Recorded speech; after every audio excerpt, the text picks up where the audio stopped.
Olá pessoal, quem lhes fala é o professor Newton e nessa apresentação aproveitaremos para explorar a questão de como projetar circuitos digitais, mais especificamente os circuitos digitais combinacionais, né? Tem um conjunto de regras que a gente pode obedecer em engenharia para sempre chegar num bom resultado no caso de projetos de circuitos digitais. Vamos lá. Então, o projeto de circuitos digitais ou circuitos combinacionais, né, ele segue sempre essa sequência de fases, né? Inicialmente a gente faz uma análise qualitativa para ter uma visão da complexidade do que a gente quer implementar. Em seguida a gente monta uma tabela verdade baseado no que o circuito vai executar, identifica quais são as funções booleanas a partir da tabela, simplifica elas, e aqui a gente vai ver que tem uma estratégia, né, dentro da questão gráfica de mapas de Carnot, de como identificar funções XOR ou XNOR, né? Tem uma estratégia que normalmente não é apresentada em livros. Depois nós passamos para o desenho do circuito, e a partir do desenho do circuito é possível fazer prever o cálculo de desempenho, né, desse circuito. E, portanto, seguindo todas essas fases aí apresentadas, né, a gente sempre vai conseguir partir, né, de uma ideia, de um projeto de circuito digital, até concretizar o mesmo e entender o desempenho. E a questão básica, né, que nós já comentamos no slide anterior, mas talvez realçando um pouquinho, né, é como sempre tem um método reprodutível, né? Essa é uma questão perene aí na engenharia, né? Dentro do escopo de engenharia. E a gente vai ver que isso foi aparecendo nos diversos esforços, né? Que foram sendo feitos pela humanidade, né? Está aqui um exemplo que é o Harvard Mark I, né? Um dos primeiros computadores digitais aí montados na época da Segunda Guerra Mundial, né, que ajudou em uma série de cálculos de balística. E só lembrando, né, nós temos dois atores importantes aí quando a gente fala de mapas de Carnot, que nós vamos acabar utilizando, né, como parte do projeto, que é o Edward Veitch, né, que foi o primeiro a tratar dessa questão de simplificação de circuitos. Ele trabalhou no projeto do Harvard Mark I, né, e na sequência quem aprimorou o método, né, foi um engenheiro de telecomunicações, o Maurice Carnot. Tá? Em função desses aprimoramentos, normalmente a gente chama os mapas de mapas de Veitch-Carnot ou simplesmente de mapas de Carnot.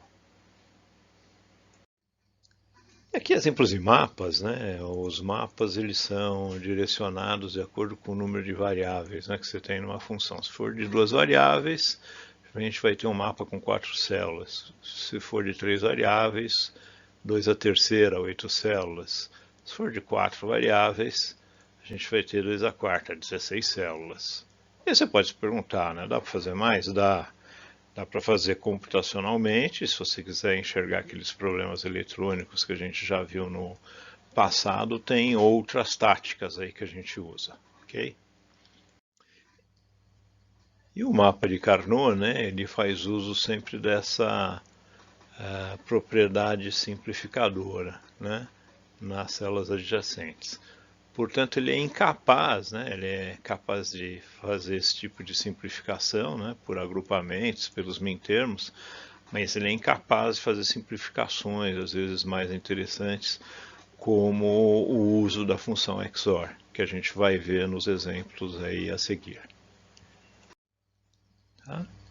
Então, só realçando aqui, realmente os mapas são criados com esse intuito, né, para que você possa fazer esses agrupamentos simplificadores aqui e a identificação deles, ok? Usando aquela propriedade que a gente viu, né?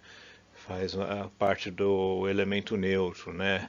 A ou A barra, B ou B barra igual a 1. Então o mapa, né, ele é parte, o mapa de Carnot, uma técnica de simplificação, ele é parte inerente, né, quando a gente fala em projeto de circuitos digitais, projetos de circuitos combinacionais. E aqui apresentando para vocês, né, somente com outro layout, acho que do professor Fadi, né, mas é o mesmo mapa, né, um mapa de Carnot de 4 variáveis, né, escolhi como variáveis aí o A, o B, o C e o D, tá? Gerando todas essas células que a gente pode procurar os min-termos aí, simplificadores. E como exemplo e desafio de projeto, a gente vai usar esse, né? Como implementar um somador rápido, né? Um somador rápido onde eu vou pegar os 2 bits aqui do número binário x, os 2 bits, né, do número binário y e gerar a resposta, que é a soma, né? Observe que quando a gente tem, né, números com vários bits, eu não preciso ficar desenhando vários fiozinhos aqui ligados no meu circuito, né? No exemplo de circuito, eu simplesmente posso fazer um pequeno corte transversal e identificar o número de bits que eu tenho, tá? Isso é útil principalmente porque o número de bits ele tende a crescer, né, computacionalmente. Computador de 64 bits, obviamente a via de dados vai ter 64 vias. Então, para representar, basta você fazer um corte e colocar 64. Então, na análise qualitativa, né, nós estamos interessados principalmente em identificar algumas características, né, que vão revelar a complexidade do circuito. Quantas entradas tem, que a gente já sabe, né, entrada X, o Y. Quantas saídas, que a gente consegue identificar fácil também, é o Z, né. A gente costuma dizer que esse tipo de informação é uma informação útil para leigo, né? Porque ela dá pistas, mas não dá muitas pistas sobre a complexidade que a gente vai ter para implementar esse circuito, mas sim uma visão, né, de caixa preta para um leigo, o que ele vai estar usando como entrada e como saída. Já quando a gente olha as variáveis, aí a coisa muda de figura, né? Então, para o x eu vou ter 2 variáveis, então vou chamar de AB, né? Para o y vou ter mais 2, vou chamar de CD, né? E o Z, né? Repara que o Z eu não sei quantos bits ele tem, né? Então a gente precisa determinar isso. Uma forma simples de determinar é ver qual que é a maior soma, né, que eu posso fazer no sistema, que é essa 3 mais 3, que vai dar 6. Portanto, eu vou precisar de 3 bits aqui para representar o Z, né? E se eu preciso de 3 bits, né, cada bit é uma função booleana, né, observe isso. Então, cada bit é uma função booleana, e uma função booleana é de 4 variáveis, né? Isso significa que eu vou ter que escrever, né, 3 tabelas verdade, né, uma para cada bit pelo menos. Essas tabelas têm 16 linhas porque tem 4 variáveis de entrada, tá? E aqui sim, né, a partir dessas informações, a gente tem uma visão melhor da complexidade aí do circuito que a gente quer implementar. Tá? Então aqui no caso eu só pus o x1, x2, né? Que na verdade na tabela eu vou chamar de A e B para ficar parecido com aquele mapa de Carnot que eu apresentei, y1, y2, né? Que eu vou chamar de CD. Tá? E a gente vai ter então 3 bits, né, determinando a saída aí, né? Uma soma 3 mais 3 dá 6, que é 1, 1, 0, né, na saída. E para isso eu vou precisar que esse somador rápido tenha essas 3 linhas na saída. Feita a análise qualitativa, a gente vai então para a tabela verdade, né? Eu sei que o x tem 2 bits, A e B, o y tem 2 bits, C e D, né? A combinação de 4 bits geram 16 linhas, né? Eu preciso conhecer os z's. Estou pondo como parte mais significativa do número z o z3 e a menos significativa o z1, né? E o que eu preciso então para determinar o que eu tenho em cada uma das linhas aqui na saída é a propriedade, né? O que o circuito faz? O circuito é um somador, né? Portanto, em cada uma das linhas eu vou estar fazendo a soma, né? dos elementos aqui. Por exemplo, aqui eu teria o número 1 somado com o número 2, que teria que dar o número 3, né, com 3 bits, que seria o 0, 1, 1. E está aqui então a tabela verdade, né, que descreve esse circuito montado com essa propriedade de soma que eu comentei com vocês. Tá? Então, se você pegar aí em qualquer linha, né, por exemplo, essa tem o 1, que é o 3, com o 1, né, com 3 mais 1 vai dar 4, é 1, 0, 0 em binário. Né? Então, se eu montar um circuito que respeite essas características aqui, eu tenho implementado um somador rápido aí de 2 bits. Aqui, por exemplo, né, para eu implementar o Z3, né, eu vou identificar cada uma das funções que geram esses uns, né? Uma função que gera um 1, né, somente numa linha, normalmente é uma função end, né? Então a gente vai identificar a função end que vai gerar cada um desses uns aqui para criar as funções booleanas. Nesse caso aqui, só para a gente entender a lógica, né? Repare esse primeiro 1, né? O A está em 0 e todos os outros elementos estão em 1. Então, se você pegar essa função, né, A barra BCD, você vai ver que ela é capaz, né, de gerar 1 nessa situação, né, que o A barra aqui vai estar em 1 e os outros vão estar em 1 também, então a saída dessa end vai ser 1 e ela vai ser 0 em todas as outras linhas. Tá? E aí você vai fazendo para cada um dos uns. Né? Então, obviamente, eu estaria implementando os uns isoladamente. Então, se eu quero depois poder combinar, né, todos esses uns aí que eu criei, eu vou usar a função OR. Tá? Então, no caso do primeiro que nós vimos, né, eu fiz uma OR ali dos diversos uns que eu tenho na tabela. E a mesma coisa eu fiz para o Z2, eu fiz para o Z1. Né? Essas funções elas estão bem complicadinhas. Né? Então, o trabalho agora, o nosso tchan agora vai ser pegar cada uma dessas funções bacanas aqui e conseguir alguma coisa menor que faça isso de uma forma mais eficiente. Então, tomando aquela primeira função, né, eu já marquei aqui no mapa todos os uns, né, naquele mapa de Carnot de 16 células, e aqui a gente vai identificar então os mintermos. E cá estão os mintermos, né, esses 4 verdes agrupados, esse vermelho e roxo, né, 2 a 2. E repara, ou comece a observar, né, eixos de simetria no mapa. Tá?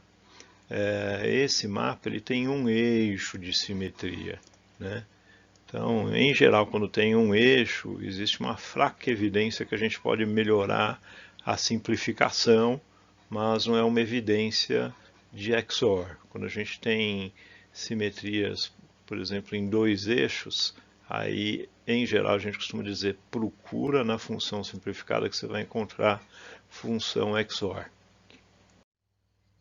Então, está aqui a função simplificada, né, que a gente encontrou, bem diferente, né, da original, mas é que em função dessa simetria a gente vai conseguir encontrar uma XOR. Né? O máximo que você conseguiria fazer aqui, ó, é olhar, deixa eu ver, eu tenho B e eu tenho C nesses dois últimos aqui, eu ficaria com A OR D, né?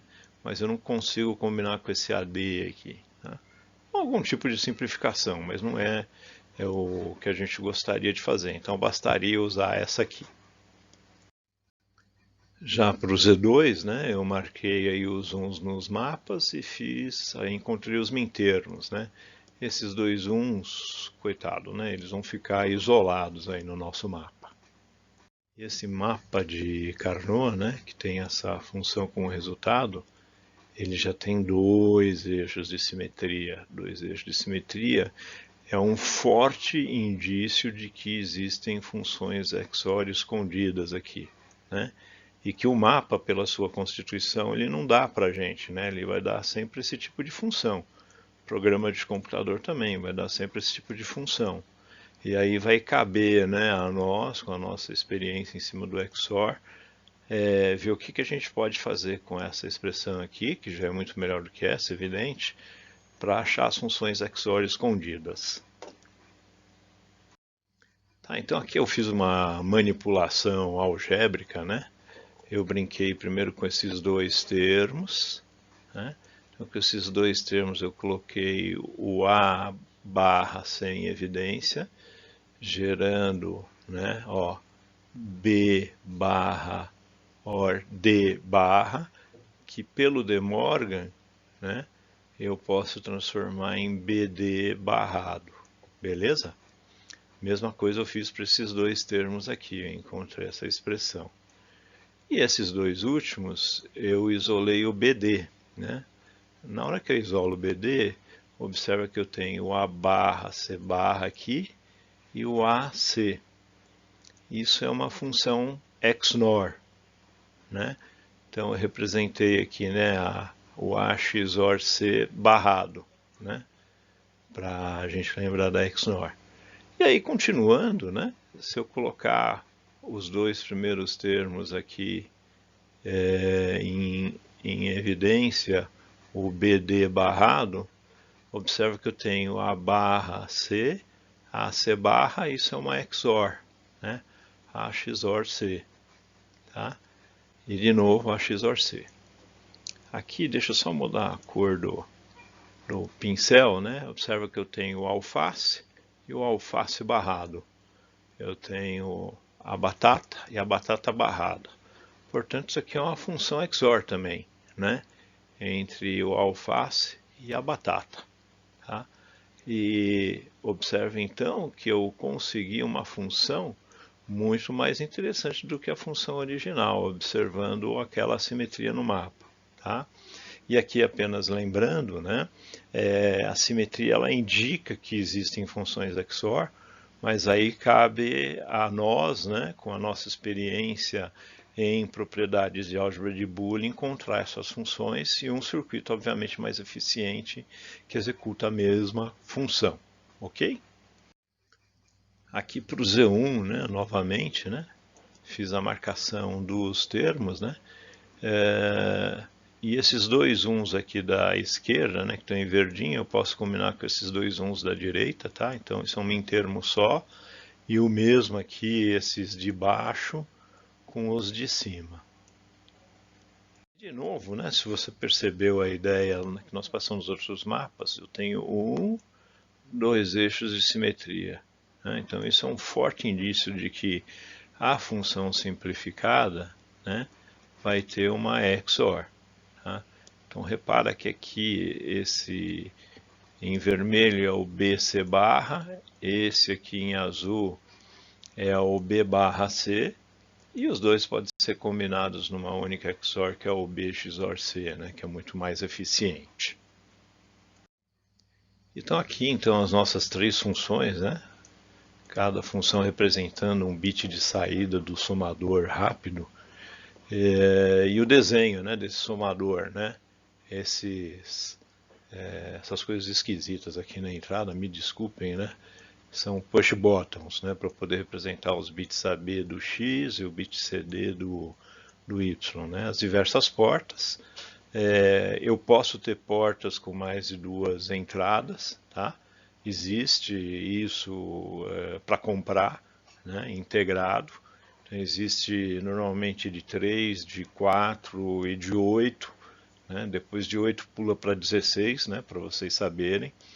A gente consegue implementar esse tipo de circuito e aí determinar o atraso, né? Então, observa, por exemplo, que o Z1 ele tem 10 nanosegundos, 20 nanosegundos de atraso, né? Idem para o Z2 e o Z3 tem 10 só. E eu vou sempre pelo pior caso, né? Eu tenho que esperar os 3 bits serem definidos. Então, eu vou ter que esperar o Z2 e o Z3 que levam 20 nanosegundos.